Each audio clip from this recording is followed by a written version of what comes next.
Hola, buenos días. Mi nombre es Gretel Quiñones. Formo parte de la sección 3 de la licenciatura en Medicina que corresponde al primer año 2021.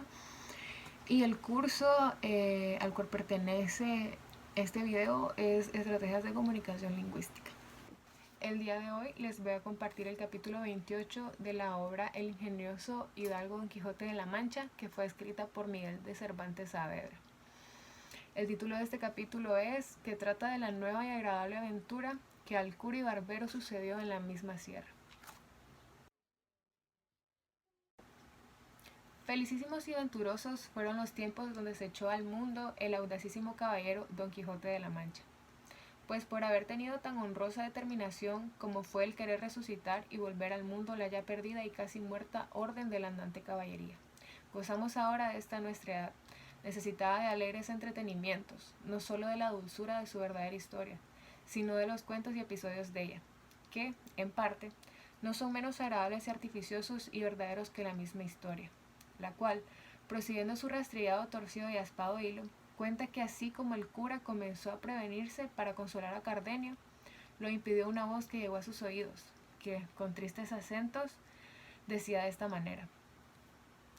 «Ay Dios, si será posible que he ya hallado lugar que pueda servir de escondida sepultura a la carga pesada de este cuerpo,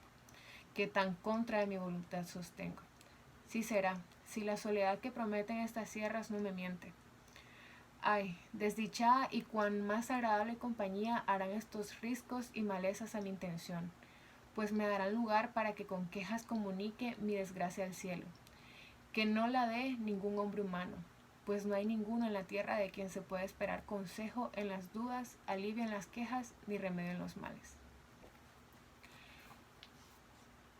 Todas estas razones oyeron y percibieron el cura, y los que con él estaban, y por parecerles, como ello era, que ahí junto las decían. Se levantaron a buscar el dueño, y no hubieron andado 20 pasos, cuando detrás de un peñasco vieron sentado al pie de un fresno a un mozo vestido como labrador, al cual, por tener inclinado el rostro, a causa de que se lavaba los pies con el arroyo que por ahí corría, no se le pudieron ver por entonces, y ellos llegaron con tanto silencio que de él no fueron sentidos, ni él estaba a otra cosa atento que a lavarse los pies, que eran tales que no parecían sino dos pedazos del blanco cristal que entre las otras piedras del arroyo se habían nacido. Suspendióles la blancura y belleza de los pies, pareciéndoles que no estaban hechos a pisar terrones ni a andar tras el arado de los bueyes, como mostraba el hábito de su dueño.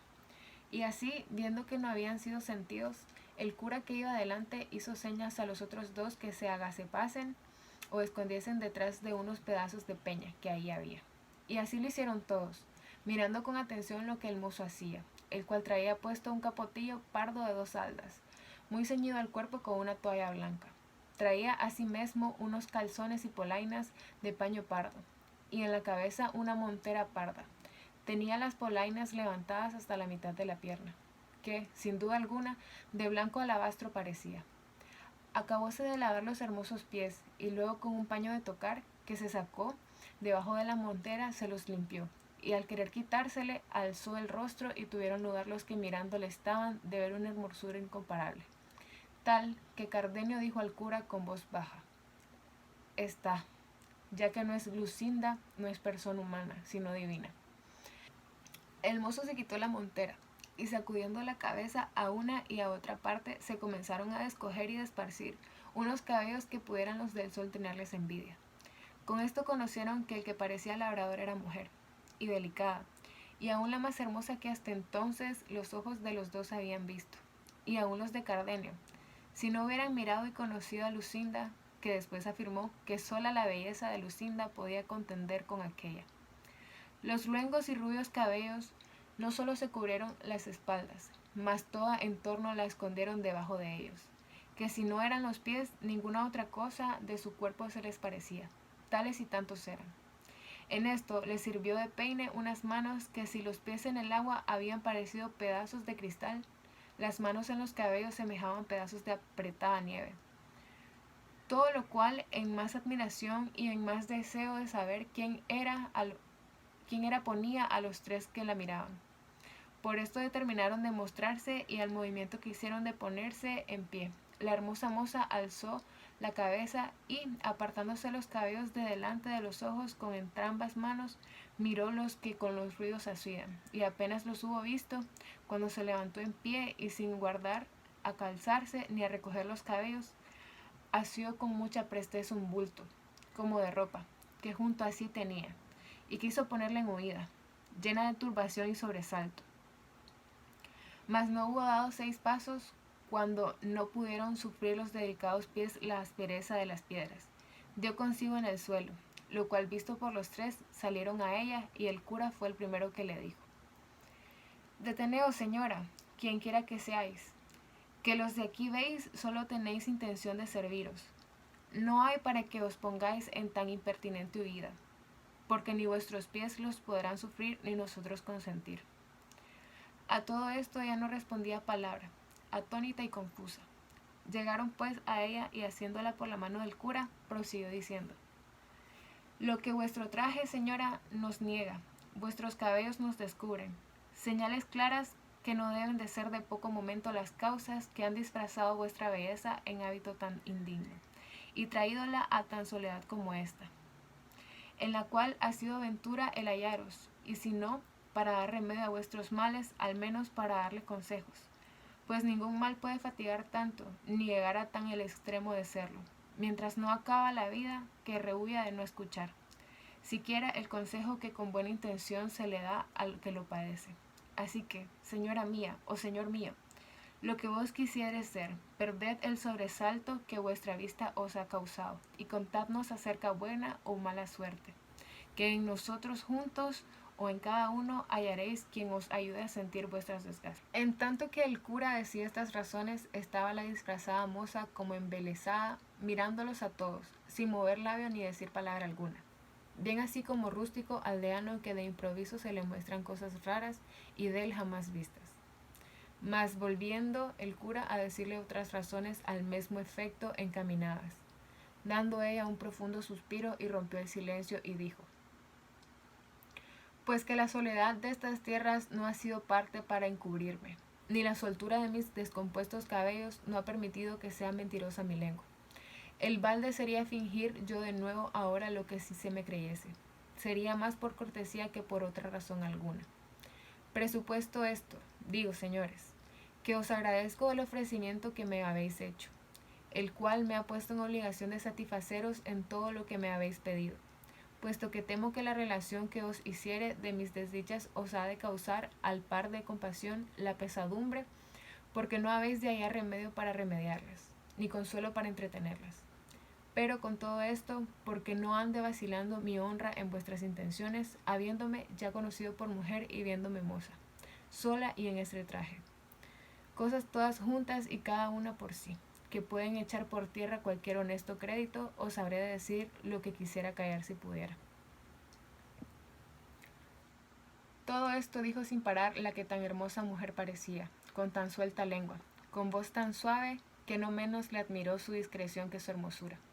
y tornándole a hacer nuevos ofrecimientos, y nuevos ruegos para que lo prometido cumpliese. Ella, sin hacer más de rogar, calzándose con toda honestidad y recogiendo sus cabellos, se acomodó en el asiento de una piedra, y, puestos los 3 alrededor de ella, haciéndose fuerza para detener alguna lágrima que a los ojos se le venían, con voz reposada y clara comenzó la historia de su vida de esta manera. En esta Andalucía hay un lugar de quien toma título un duque, que le hace uno de los que llamaran grandes en España. Este tiene 2 hijos, el mayor, heredero de su estado y al parecer de sus buenas costumbres, y el menor, no sé yo de qué sea heredero, sino de las traiciones del vellido y de los embustes de Galalón. De ese señor son vallazos mis padres, humildes en linaje, pero tan ricos que si los bienes de su naturaleza igualaran a los de su fortuna, ni ellos tuvieran más que desear, ni yo temiera verme en la desdicha en que me veo. Porque quizás nace mi poca aventura, de la que no tuvieron ellos, en no haber nacido ilustres. Bien es verdad que no son tan bajos, que puedan afrentarse de su estado, ni tan altos que a mí me quiten la imaginación que tengo de que su humildad viene mi desgracia. Ellos, en fin, son labradores, gente llana, sin mezcla de alguna raza malsonante, y como suele decirse, cristianos viejos ranciosos. pero tan ricos que su riqueza y magnífico trato les va poco a poco adquiriendo nombre de hidalgos y aún de caballeros, puesto que de mayor riqueza y nobleza que ellos se apreciaban eran de tenerme a mí por hija, y así por no tener otra ni otro que los heredase, como por ser padres aficionados. Yo era una de las más regaladas hijas que padres jamás regalaron. Era el espejo en que se miraban, el báculo de su vejez, y el sujeto a quien encaminaban, midiéndolos con el cielo todos sus deseos, de los cuales por ellos tan buenos los míos no salían un punto. Y del mismo modo que yo era señora de sus ánimos, ansí lo era de su hacienda. Por mí se recibían y despedían los criados. La razón cuenta de lo que sembraba y cogía pasaba por mi mano. Los molinos de aceite, los lagares de vinos, el número de ganado mayor y menor, el de la colmena. Finalmente, de todo aquello que un tan rico labrador como mi padre puede tener y tiene, tenía yo la cuenta. Y era la mayordoma y señora, con tanta solicitud mía y con tanto gusto suyo, que buenamente no acertaré a encarecerlo. Y los ratos del día me quedaban después de haber dado lo que convenía a los mayorales, a capataces y a otros jornaleros. Los entretenía en ejercicio que son a doncellas tan lícitos como necesarios, como son los que ofrecía la aguja y la almohadilla, y la rueca muchas veces, y si alguna por recrear el ánimo, estos ejercicios dejaba, me acogía el entretenimiento de leer algún libro devoto, o de tocar alguna arpa, porque la experiencia me mostraba que la música compone los ánimos descompuestos, y alivia los trabajos que nacen del espíritu. Esta, pues, era la vida que yo tenía en casa de mis padres, la cual, si tan particularmente contado, no ha sido por ostentación, ni por dar a entender que soy rica, sino por ser advierta cuán sin culpa me he venido de aquel buen estado que he dicho al infeliz en que ahora me hallo. Es pues el caso que, pasando mi vida en tantas ocupaciones y en un encerramiento total, que al del monasterio pudiera compararse, sin ser vista, a mi parecer, de otra persona alguna que de los criados de casa. Porque los días que iba a misa eran tan de mañana y tan acompañada de mi madre y de otras criadas, y yo tan cubierta y recatada, que apenas veía en mis ojos más tierra de aquella donde ponían los pies. Y con todo esto los de al amor, o los de la ociosidad, por mejor decir, a quien los del lince no pueden igualarse. Me vieron puestos en la solicitud de don Fernando, que ese es el nombre del hijo menor del duque, que os he contado. No hubo bien nombrado a don Fernando la que el cuento contaba cuando a Cardenio se le mudó la color del rostro y comenzó a trasudar, con tan grande alteración que el cura y el barbero que miraron en ello temieron que le venía aquel accidente de locura que habían oído decir que de cuando en cuando le venía. Mas Cardenio no hizo otra cosa que trasudar y estarse quedo, mirando de hito en hito a la labradora, imaginando quién era ella, la cual, sin advertir en los movimientos de Cardenio, prosiguió su historia diciendo: y no me hubieron bien visto, cuando, según él dijo después, quedó tan preso de mis amores, cuando le dieron bien a entender sus demostraciones. Mas por acabar presto con el cuento que no le tiene de mis desdichas, quiero pasar en silencio las diligencias de don Fernando hizo para declararme su voluntad. Sobornó toda la gente de mi casa, dio y ofreció dádivas y mercedes a mis parientes. Los días eran como todos de fiesta y de regocijo en mi calle. Las noches no dejaban dormir a nadie con la música. Los billetes que, sin saber cómo, a mis manos venían, eran infinitos, llenos de enamoradas razones y ofrecimientos, con menos letra que promesa y juramento, todo lo cual no solo me ablandaba, pero me endurecía de manera como si fuera mi mortal enemigo, y que todas las obras que para reducirme a su voluntad hacía, las hiciera para el efecto contrario. No porque a mí me pareciera mal la gentileza de don Fernando, ni que tuviese a demasía sus solicitudes, porque me daban aún no sé qué de contento verme tan querida y estimada de un tal principal caballero. Y no me pesaba ver en sus papeles mis alabanzas, que en esto, por feas que seamos las mujeres, me parece a mí que siempre nos da el gusto el oír que nos llamamos hermosas. Pero a todo esto se oponía mi honestidad y los consejos continuos que mis padres me daban, que ya por muy descubierto sabían la voluntad de don Fernando, porque ya a él no se le daba nada de que todo el mundo la supiese. Decíanme mis padres que en sola mi virtud y bondad dejaban y depositaban su honra y fama, y que considerase la desigualdad que había entre mí y don Fernando, y que por aquí echaría de ver que sus pensamientos, aunque él dijese otra cosa, más se encaminaban a su gusto que a mi provecho, y que si yo quisiese poner en alguna manera algún inconveniente para que él se dejase de su injusta pretensión, que ellos me casarían luego con quien yo más gustase, así de los más principales de nuestro lugar como de todos los circunvencinos. Pues todo se podía esperar de su mucha hacienda y de mi buena fama. Con estos ciertos prometimientos y con la verdad de ellos decían, fortificaba yo mi entereza. Y jamás quise responder a don Fernando, palabra que le pudiese mostrar, aunque de muy lejos esperanza de alcanzar su deseo. Todos estos recatos míos que él debía de tener por desdenes debieron de ser la causa de avivar más su lascivo apetito, que este nombre quiero dar a la voluntad que me mostraba, la cual, si ella fuera como debía, no la supiérades vosotros ahorita, porque hubiera fallado la ocasión de decírosla. Finalmente don Fernando supo que mis padres andaban por darme estado, por quitarle a él esperanza de poseerme, o al menos porque yo tuviese más guardas para guardarme, y esta nueva o sospecha fue causa para que hiciese lo que ahora oiréis. Y fue que una noche, estando yo en mi aposento con sola la compañía de una doncella que me servía, teniendo bien cerradas las puertas, por temor que, por descuido, mi honestidad no se viese en peligro, sin saber ni imaginar cómo, en medio de estos recatos y prevenciones, y en la soledad de este silencio y encierro, me le hallé delante, cuya vista me turbó de manera que me quitó la de mis ojos, y me enmudeció la lengua. Y así no fui poderosa de dar voces, ni aun él creo que me las dejara dar, porque luego se llegó a mí, y tomándome entre sus brazos, porque yo, como digo, no tuve fuerzas para defenderme según estaba turbada, comenzó a decirme tales razones, que no sé cómo es posible que tenga tanta habilidad la mentira que la sepa componer de modo que parezcan tan verdaderas. Hacía el traidor que sus lágrimas acreditasen sus palabras y los suspiros sus intenciones. Yo, pobrecilla sola, entre los míos mal ejercitada en casos semejantes, comencé, no sé en qué modo, a tener por verdaderas tantas falsedades.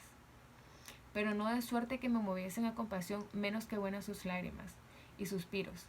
Y así, pasándome aquel sobresalto primero, torné algún tanto a cobrar mis perdidos espíritus, y con más ánimo del que pensé que pudiera tener, le dije: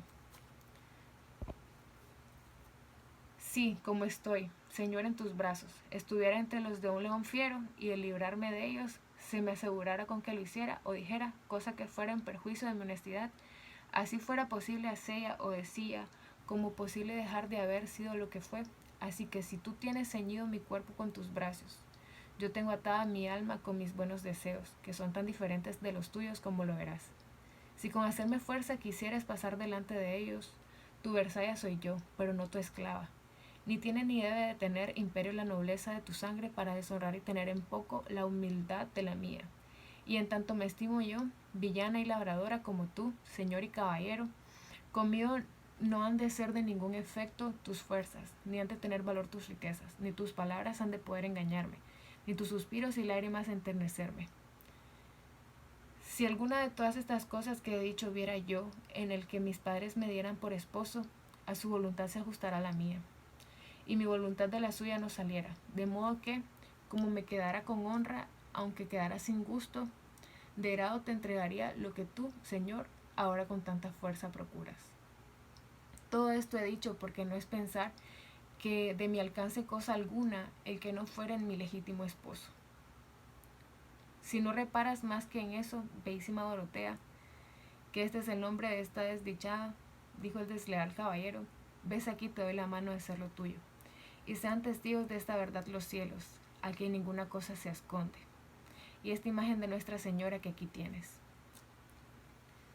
Cuando Cardenio le oyó decir que se llamaba Dorotea, tornó de nuevo a sus sobresaltos y acabó de confirmar por verdadera su primera opinión, pero no quiso interponer el cuento, por ver en qué venía a parar lo que él ya casi sabía. Solo dijo: ¿que Dorotea es tu nombre, señora? Otra he oído yo decir el mismo, que quizás corre parejas con tus desdichas. Pasa adelante, que tiempo vendrá en que te diga cosas que te espanten en el mismo grado que te lastimen. Reparó Dorotea en las razones de Cardenio y en su extraño y desastre traje, y rogóle que si alguna de su hacienda lo sabía, se la dijese luego, porque si algo le había dejado bueno la fortuna, era el ánimo que tenía para sufrir cualquier desastre que le sobreviniese, segura de que, a su parecer, ninguno podía llegar que el de que tenerse acrecentase un punto. No le perdiera yo, señora, respondió Cardenio, en decirte lo que pienso, si fuera verdad lo que me imagino. Y hasta ahora no se pierde coyuntura, ni a ti te importa nada el saberlo. Sea lo que fuere, respondió Dorotea, lo que en mi cuento pasa que tomando don Fernando una imagen que en aquel aposento estaba, la puso por testigo de nuestro desposorio. Con palabras eficacísimas y juramentos extraordinarios me dio la palabra de ser mi marido, puesto que antes que acabase de decirlas le dije que mirase bien lo que hacía, y que considerase el enojo que su padre había tenido de recibir del verle casado con una villana, besaya suya, que no le cegase mi hermosura, tal cual era, pues no era bastante para hallar en ella disculpa de su yerro, y que si algún bien me quería hacer, por el amor que me tenía, fuese dejar correr mi suerte a lo igual de que mi calidad pedía, porque nunca los tan desiguales casamientos se gozan ni duran mucho, en aquel gusto con que se comienzan. Todas estas razones que aquí he dicho le dije, y otras muchas de que no me acuerdo, pero no fueron parte para que las de él dejase de seguir su intento. Ven así como el que no piensa pagar, que al concertar la barata no repara inconvenientes. Yo a esta sazón hice un breve discurso conmigo y me dije a mí misma, sí, que no seré yo la primera que por vía de matrimonio haya subido de humilde a grande estado, ni será don Fernando el primero a quien yo hermosura o ciega afición, que es lo más cierto, haya hecho tomar compañía desigual a su grandeza, pues si no hago ni mundo ni uso nuevo, bien es acudir a esta honra que la suerte me ofrece, puesto que en este no duré más la voluntad que me muestra de cuanto dura el cumplimiento de su deseo, que, en fin, para con Dios seré su esposa. Y si quiero con desdenes despedille, en término me le veo, no usando el que debe, usará el de la fuerza, y vendré a quedar deshonrada, y sin disculpa de la culpa que me podía dar el que no supiere cuán sin ella he venido a este punto, porque qué razones serán bastantes para persuadir a mis padres y a otros, que este caballero entró a mi aposento sin consentimiento mío. Todas estas demandas y respuestas revolví yo en un instante en la imaginación, y sobre todo me comenzaron a hacer fuerza y a inclinarme a los que fue, sin yo pensarlo, mi perdición, los juramentos de don Fernando, los testigos que ponía, las lágrimas que derramaba, y finalmente su disposición y gentileza que, acompañada con tantas muestras de verdadero amor, pudieran rendir a otro tan libre y recatado corazón como el mío. Llamé a mi criada para que en la tierra acompañase a los testigos del cielo. Tornó don Fernando a reiterar y confirmar sus juramentos. Añadió a los primeros nuevos santos por testigos. Echóse 1000 futuras maldiciones si no cumpliese lo que me prometía. Volvió a humedecer sus ojos y a acrecentar sus suspiros, y apretóme más entre sus brazos, de los cuales jamás me había dejado. Y con esto, y con volverse a sentir del aposento mi doncella, yo dejé de serlo, y él acabó de ser traidor y fermentino. El día que sucedió la noche de mi desgracia se venía aún no tan apriesa como yo pienso que don Fernando deseaba. Porque después de cumplido aquello que el apetito pide, el mayor gusto que puede venir es apartarse donde le alzaron. Digo esto porque don Fernando dio priesa por partirse de mí, y por industria de mi doncella, que era la misma que ahí le habían traído antes de que amaneciese, se vio en la calle. Y al despedirse de mí, aunque no con tanto ahínco y vehemencia como cuando vino, me dijo que estuviese segura de su fe, y de ser firmes y verdaderos sus juramentos, y para más confirmación de su palabra, sacó un rico anillo del dedo y lo puso en el mío. En efecto, él se fue. Yo quedé ni sé si triste o alegre. Esto sé bien decir, que quedé confusa y pensativa, y casi fuera de mí con el nuevo acaecimiento. Y no tuve ánimo o no se me acordó de reñir a mi doncella por la traición cometida, de encerrar a don Fernando en mi mismo aposento, porque aún no me determinaba si era bien o mal el que me había sucedido. Díjele al partir a don Fernando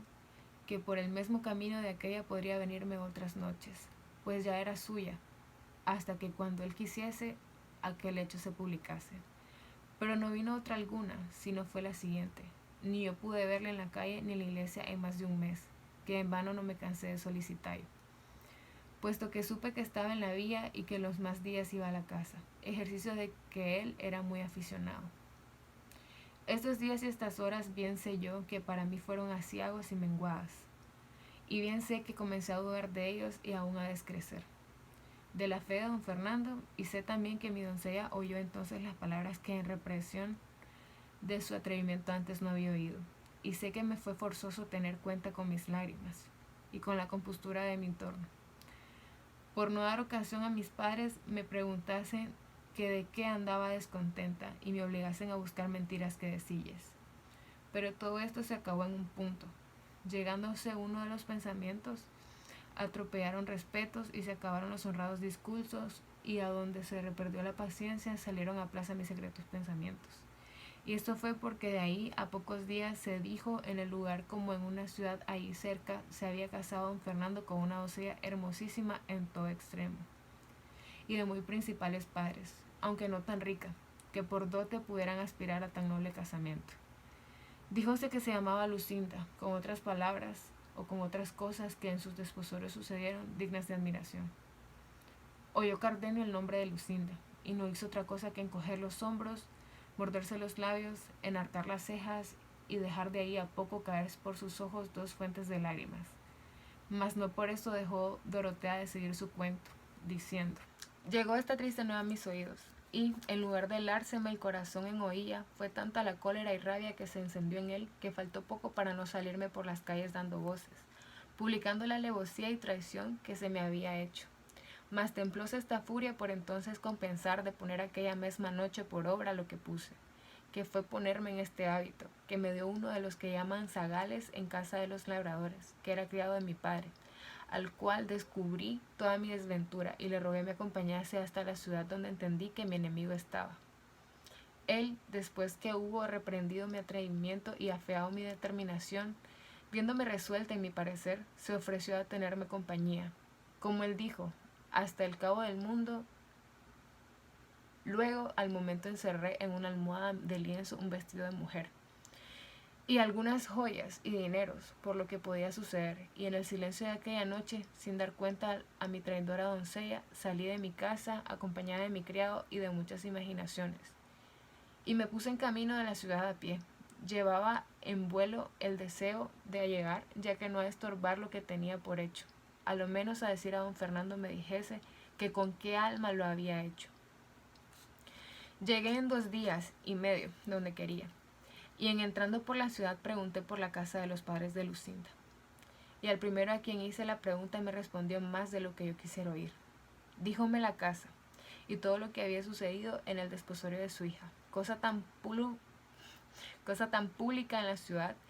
que se hacían corridos para contarla por toda ella. Díjome que la noche que don Fernando se desposó de Lucinda, después de haber ella dado el sí de ser su esposa, le había tomado un recio desmayo, y que llegando su esposo a desabrocharle el pecho para que le diese el aire, le halló un papel escrito de la misma letra de Lucinda, en el que decía y declaraba que ella no podía ser esposa de don Fernando, porque lo era de Cardenio, que, a lo que el hombre me dijo, era un caballero muy principal de la misma ciudad, y que si había dado el sí a don Fernando fue por no salir de la obediencia de sus padres. En resolución, tales razones dijo que contenía el papel que daba a entender que ella había tenido la intención de matarse en acabándose de desposar, y daba ahí las razones por que se había quitado la vida.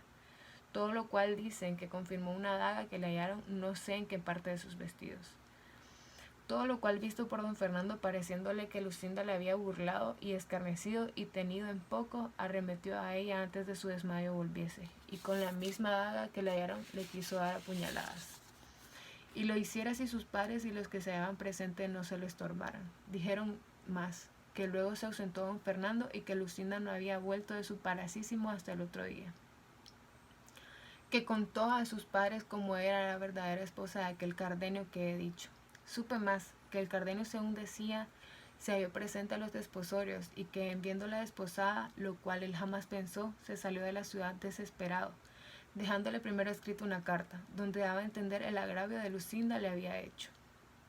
y de cómo él se iba a donde gentes no le viesen. Esto todo era público y notorio en toda la ciudad, y todos hablaban de ello.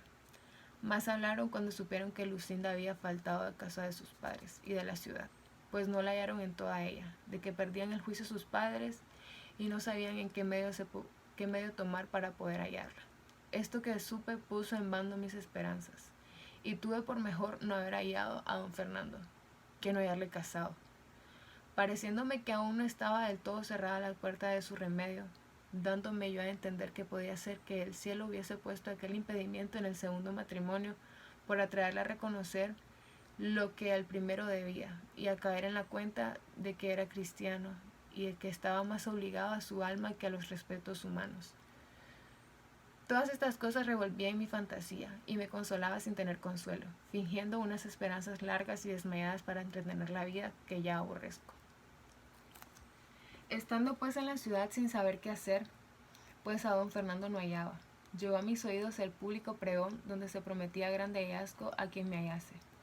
dando las señas de la edad y del mismo traje que traía, y oí decir que se decía que me había sacado de casa de mis padres el mozo que conmigo venía, cosa que me llegó al alma, por ver cuán decaída andaba mi crédito, pues no bastaba perderle con mi venida, sino añadir el con quién, siendo sujeto tan bajo y tan indigno de mis buenos pensamientos. Al punto que oí el pregón, me salí de la ciudad con mi criado, que ya comenzaba a dar muestras de titubear en la fe y fidelidad que tenía prometida. Y aquella noche nos entramos por lo espeso de esta montaña, con el miedo de no ser hallados, pero como suele decirse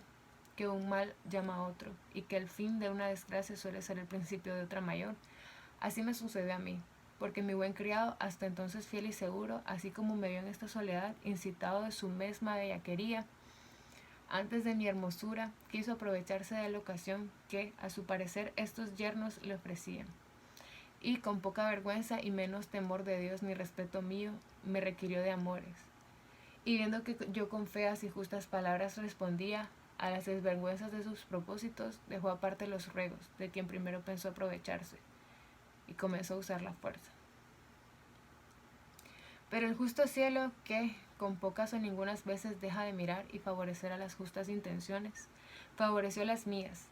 de manera que con poca fuerza y con poco trabajo di con él por derrumbadero, donde le dejé ni sé si muerto o vivo. Luego, con más ligereza de mi sobresalto y cansancio pedida, me entré por estas montañas, sin llevar otro pensamiento ni otro designio que esconderme en ellas y huir de mi padre y de aquellos que de su parte me andaban buscando. Con este deseo, a no ser cuántos meses que entré en ella, donde hallé un ganadero que me llevó por su criado a un lugar que está en las entrañas de esta sierra, al cual he servido de zagal todo este tiempo, procurando estar siempre en el campo para encubrir estos cabellos que ahora, tan sin pensarlo, me han descubierto.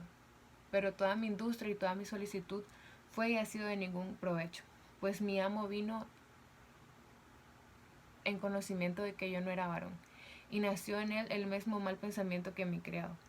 Y como no siempre la fortuna con los trabajadores da los remedios, no hay derrumbadero ni barranco donde despeñar y despenar al amo.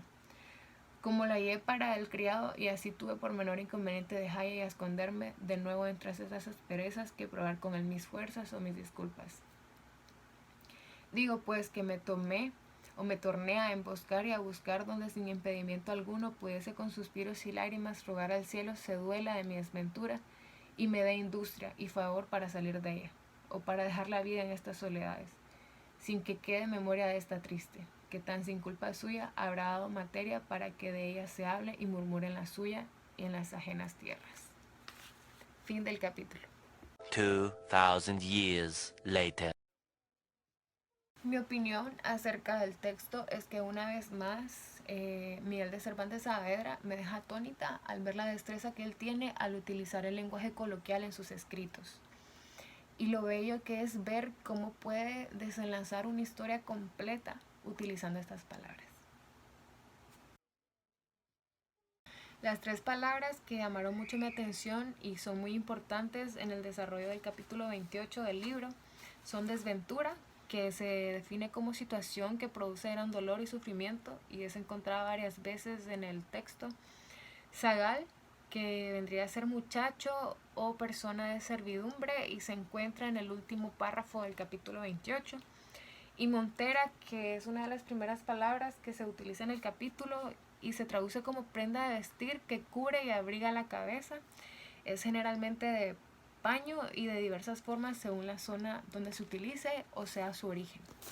Gracias. 'Cause there's this